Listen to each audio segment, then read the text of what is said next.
Hello. So I feel like my nose ring is weird.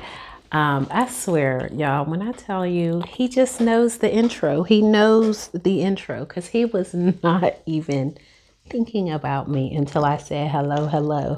And then he came and popped up here. Get down, buddy. Okay. So my goal is to establish some sort of routine with my YouTube channel and my YouTube videos. And so my goal is to post once a week, and I'm debating, but I'm hoping that I can post each week either Sunday, Monday, or Tuesday. As I get better, I'll be able to just focus on like one particular day that I post. But for now, I'm going to give myself those 3 days each week. Starting with the Sunday, and then if for some reason it's a hectic week and I can't do Sunday, then maybe Monday, and then as a last resort, Tuesday. So I'm filming this on a Tuesday. So as you can tell from the title, it's my July floating funds. If you've seen my other videos about floating / sinking funds, I just believe that words have power. And so I don't want to say sinking funds, because sinking to me has a negative connotation. Most times people aren't ever using that in a good way. So I figure I'd do floating because it's a good thing that I'm establishing, some money, some different savings accounts that'll help me that way. Hopefully I will not have to be using my credit card. So I am pairing this digital floating funds habit routine with my velocity banking. And so I'm hoping that as my income grows, I'll already be in a routine of saving. And so that way I'll just be able to allocate more to saving, but the actual, routine of saving, I'll already have figured out. So if you see me looking down, it's my little notebook that I wrote my amounts in. And I'm sorry if you can hear the dog. That means he must see another dog outside. Okay, so my first category is Buddy, the dog. And every month he gets $25. So he got 25, and now the balance is $34.49. I'm really liking the way this is working out. It's kind of working the way I thought it would, which means this sinking fund or floating fund is definitely more of a revolving one. So I put in $25, and then that means every 2 months he has enough to actually get a bath, because the baths are about like 50-ish. So Buddy's at $34.49. Gifts is at I give 20 each month, and it's at $21.29, because I did have a couple of things I participated in this month, or last month rather. My HOA gets $2.50, and it's at $34.28 now. My car, it gets $2.50, and it's at $20.40. Vacation fund, because one day in the near future, like in the next 2 years, I hope I can actually get my money in a situation where I can actually afford to travel somewhere. So vacation right now is $20.25. So we see I have a long way to go before I can actually afford to go anywhere. Home repairs is getting $2.50. So now that's at $15.23. My emergency fund gets $2.50. So now it's at $15.31.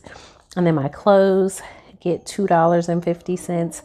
And that means I have $10.03 for clothes.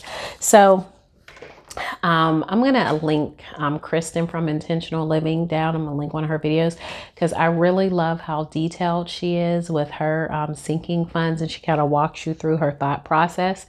And one of the things that I gathered from hers was when she first started this, she tried not to touch her sinking funds for like a year, because she really was like trying to like build them up. And so I like that idea. I don't know if I'm gonna be able to go a year without touching them, but I do feel like I at least want them to, I probably need to think of like a base amount, and then maybe not touch it until it at least gets there. But I'm not really sure, because I feel like a part of the habit I'm trying to build. Like, I don't feel like I have all the steps, if that makes sense. Like, I have the idea of, okay, every month when I get paid, I'm going to save X amount of dollars. Right now, I can only afford $60. So I get that, I transfer it to my Capital One account, and then I just transfer to the different savings accounts. What I still have not figured out, which I do think is the secret sauce, this is going to change my life when I figure it out, is how am I actually interacting with that money though? Like, for instance, with the dog, I end up using money from a completely different account, actually my Chase account, and then I just transferred the money from my savings over to Chase, but it was kind of like after the fact. So I'm going to need a better system, because I feel like the current system is just really just almost like recycling the money. Like, it's not really going where I need it to go, if that makes sense. So I'm going to have to find a better system. So I don't know. I'm not really sure what that looks like. My big goal would be to just use all my expenses connected to the floating funds, like have that connected to one credit card. And then that way I could just easily like put the expenses on there and then use the money from the savings to pay it off.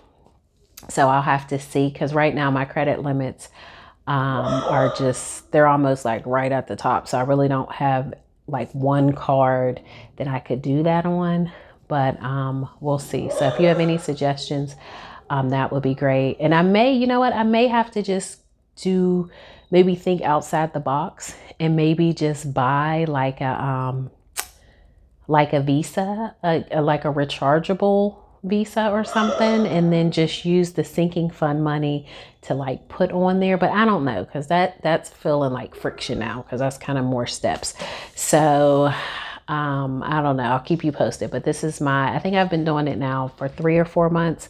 And I do feel like I'm at least getting into the routine of saving. I really want to spend the rest of 2023 trying to figure out like the system that I'm going to use on like spending this money, and then what is that connected to, and how I can move it around and move it over.